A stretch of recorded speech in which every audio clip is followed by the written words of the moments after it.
반갑습니다. 큰나무 동부 여러분. 오늘은 끊을 수 없는 하나님의 사랑, 우울증이란 제목으로 말씀을 나누고자 합니다. 요즘 마음이 답답하거나 속상했던 적이 있나요? 마음이 무겁고 답답하고 괜히 울고 싶고 아무것도 하기 싫고 혼자 있는 것 같은 느낌이 들 때 말이죠. 이런 기분을 우울이라고 합니다. 우울은 단순히 하루 기분 나쁜 것이 아니라 마음이 오랫동안 무겁고 아무 힘도 없고 즐거운 것도 즐겁지 않게 느껴지는 상태를 말해요. 요즘은 어른들뿐만 아니라 우리 또래 친구들도 이런 마음을 자주 느낀다고 합니다. 뉴스를 보면 우리 또래 친구들 중에도 우울감을 느끼는 어린이들이 많다고 해요.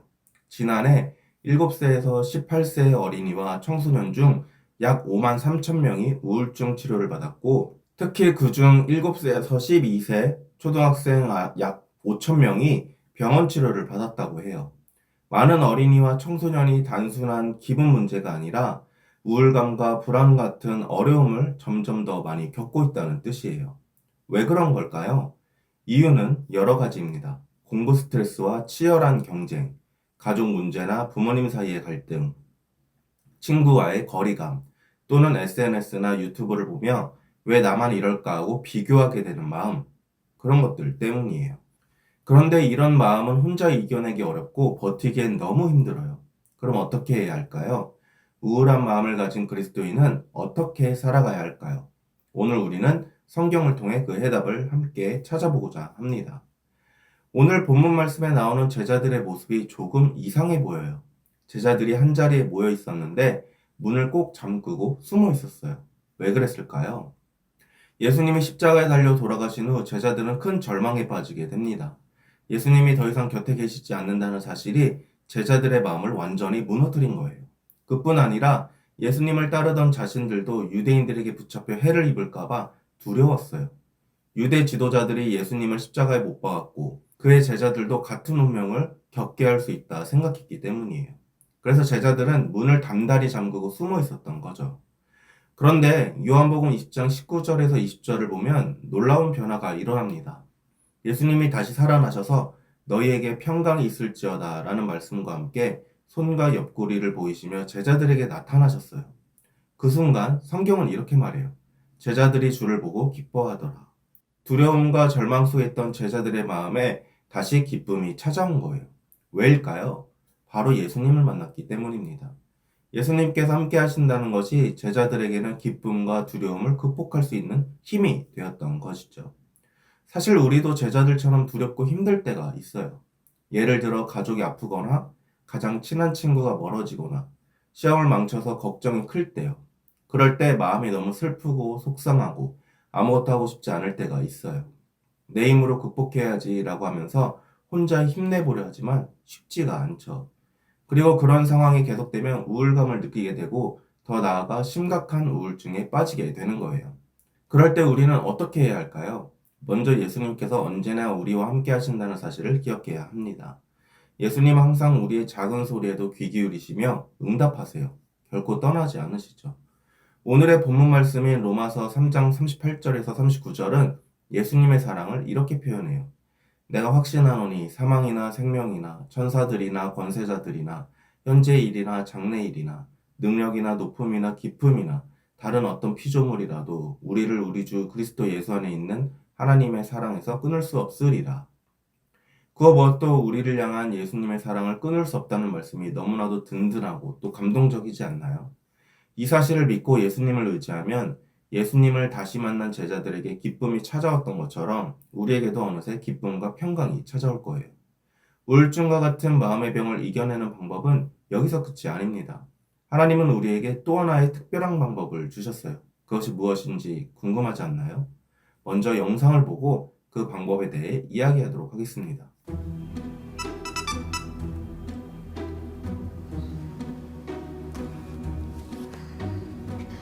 지호야, 전화 좀 받아.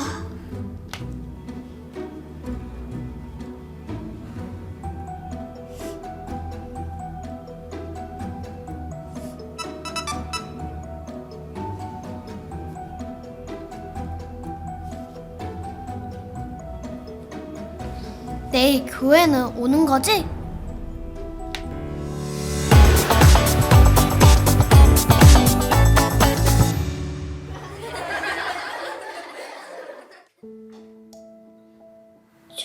치우, 얼굴 좀 펴. 야, 그래. 네가 처져 있으니까 우리도 축축 처진다. 도치는 잘 보내주고 왔지?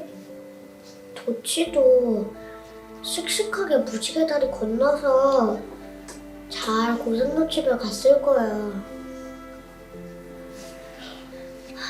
근데 고슴도 집에 가는 별도 있어? 강아지 별은 들어봤는데 고슴도 집에는 금시초문이다? 에이, 야, 그거 다 천국을 말하는 거잖아. 그러니까 천국? 천국은 사람만 가는 거 아니야? 하나님한테 구원받은 사람만 맞죠? 천국은 가봐야 알겠지만 하나님이 만드신 사람과 동물, 식물 다 행복한 나라가 아닐까? 넌 친구도 아니야. 꼭 그랬어야 했냐? 도치를 거의 동생처럼 키웠단 말이야. 2년 동안. 자기 돈으로 미럼 사서 먹이고 목욕도 직접 시켰다고. 엄마 아빠는 항상 늦게 오시지. 지호는 학원 돌다 오면 항상 집에 누구 없다고 힘들어했어. 안다고. 지호 걔 재작년 생일날 엄마 졸라서 도치 분양받고 좋아서 방방 뛰고 난리도 아니었어. 위로를 해도 모자랄 판에 걷다 대고 고슴도치는 천국에 못 간다가 뭐냐? 이 대문자 티야. 그렇게까지는 안 했는데. 잘못했어. 도치는 거의 지호 동생, 아니 자식급이었다고. 암튼 너 지호한테 사과하고 맘 풀어줘야 돼. 알았어.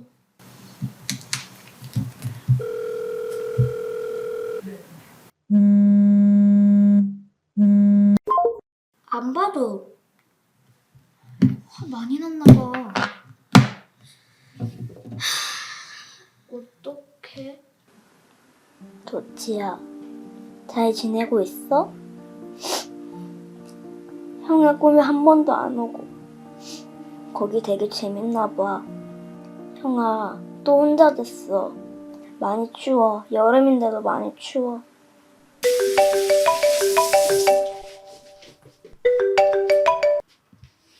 여보세요?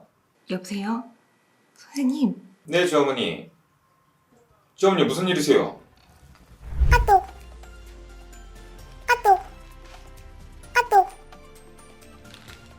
얘들아, 우리 잠깐 볼까? 지호가 지금 많이 우울해하고 슬퍼한대. 4시까지 교회 소그룹실로 모일 수 있어? 네, 당연하죠. 얘들아, 우리가 우울해하는 지호를 위해서 할 수 있는 일을 함께 찾아보자. 저 생각났어요. 뭔데? 뭐야, 봐봐. 어? 너 뭐야? 야, 내가 신라면으로 마라탕 만드는 비법 알아왔어. 뭐? 가스레인지 킬 줄 알지? 야, 우리 집 인덕션이거든? 킬 줄 알면 상관없어. 뭐냐? 이게 4명 이상해야 재미있는 거라서. 주는 집이 너네 집밖에 없어서. 그럼 실례하겠습니다. 들어가겠습니다. 야! 쌤! 너네 집에 그 책이 있다며? 톨스토이 사람은 무엇으로 사는가. 좀 빌려주라. 이건 또 뭔 수작이지? 야, 너 살쪘어. 뭐? 내가 빼주지. 빨리 튀어나와. 야, 우리 지금 금요기도회 갈 건데 빨리 나와. 넌 기도가 필요해. 오늘도 온다고? 이게 뭐야? 너의 새 반려생물이야. 너의 입양을 기다리는. 입양? 얘 되게 건강하고 성격도 순하대. 그리고 얘 엄청 오래오래 살고 쑥쑥 잘 큰대. 이름은 크루시아야. 우리 말고 네 곁에 있어줄 새 친구를 한번 열심히 찾아봤어. 어떻게 한번 키워볼 텐가? 얘처럼 생기 있고 초록초록한 우리 지호가 우울해하고 슬퍼하니까 네가 모든 게 다 재미없고 우리는 막 시들시들 그렇게 재미가 없더라고. 그래서 네가 슬픔을 이겨내고 다시 행복한 지호가 될 수 있게 우리가 모두 열심히 기도했어. 얘네 부모님들도 적극적으로 협조해 주셨고. 네가 우리한테 얼마나 소중한 사람인지 넌 아마 상상도 못할 거다. 쌤, 저 알아요. 알아? 매일 느끼고 있었어요. 혹시 넌 눈치 없는 애가 아니었어? 쌤, 저 이제 조금씩 괜찮아지고 있어요. 도치 보내고 우주에 저 혼자 남은 것 같았어요. 근데 아니더라고요. 이렇게 저를 사랑해주는 친구들이 매일 보러 와주고 예수님이 꼭 안아주시는 것처럼 포근했어요. 매일매일. 얘는 제가 잘 키워보겠습니다. 제가 힘내볼게요. 올 전지호, 너 이제 집사님 되셨네? 집사 말이야. 식물 키우는 집사. 집사님! 전지우 집사님! 전지우 집사님! 축하드립니다.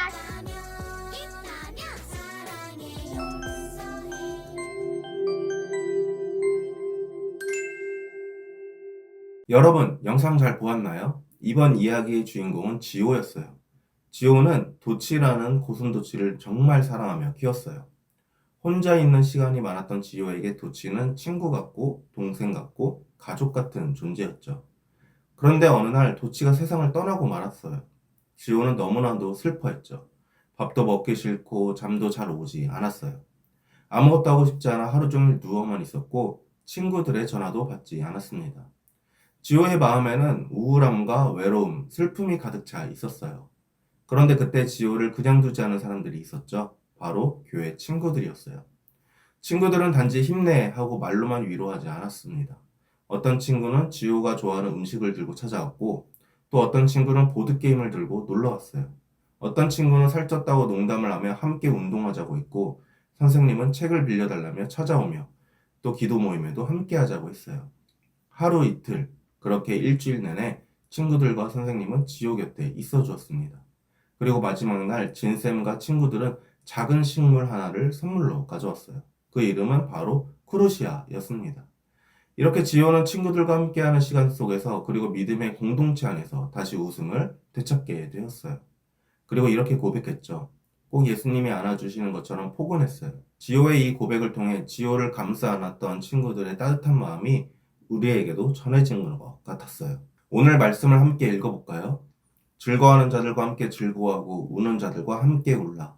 이 말씀은 공동체 안에서 실천하는 사랑을 강조하고 있습니다. 예수님을 믿는 사람들의 삶은 혼자만의 삶이 아니에요. 우리의 기쁨도 슬픔도 함께 나누는 것이 바로 하나님의 사랑이죠. 친구가 기쁠 때 함께 기뻐하고 친구가 슬플 때 곁에 있어주는 것. 이런 모습이 바로 하나님의 사랑이 우리를 통해 흘러가는 방법이에요. 꼭 예수님이 안아주시는 것처럼 포근했어요. 지호의 이 고백은 단지 친구들 덕분만이 아니라 그 안에 담긴 하나님의 사랑을 지호가 마음으로 느꼈기 때문이에요.